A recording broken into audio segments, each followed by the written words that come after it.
Kisi tumefunga, tumewaletea dume yetu ya Fred Okengo Matiang'i. Historia imeandikwa na itaandikwa kutoka Malava. Mnadharauliwa kwamba Waluya amuende pamoja. Raundi hii muwe katika historia, kujiandikisha katika historia ya kwamba unity can start from Luya land. Tumeelewana? Mtawaibisha wanadharau. Mtawaibisha. Mtadharauliwa tena. Tawe. Sasa hapa nasikia mazamanga tawe. Lakini wacha niseme namna hii, jambo moja. We are here to support Seth Wanyako. Sababu taifa ameshindwa, jina yake msimuite Kasongo tena, anaitwa Abunwasi.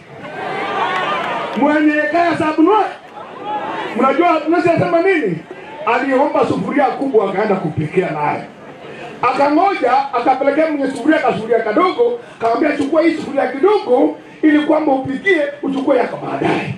Mwenye sufuria karibu kumwambia mzee, sufuria yangu iko wapi?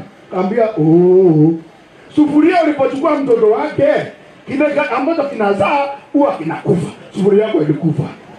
Abunwasi anakuwa sufuria ya mwenye sufuria.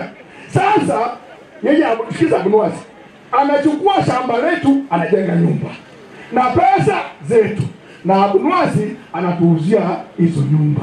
Kwa si Abunwasi, mtakubali one time atakuwa nini? Na historia ya one time will start from Malava, and for sure nimefurahia nikiona hawa ndume wa Luya wakishikana. For sure you will make Kasongo one time from Malava. Harambe! Huyu mwanaume nikiingia siasa alikuja kunikampenia sawa Tumugerango.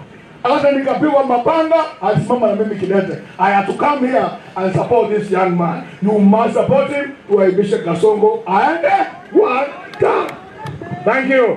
Sasa kwa sababu ya muda, senior leaders, niruhusu mheshimiwa aombe kura 5 minutes ndio nyinyi mfunge.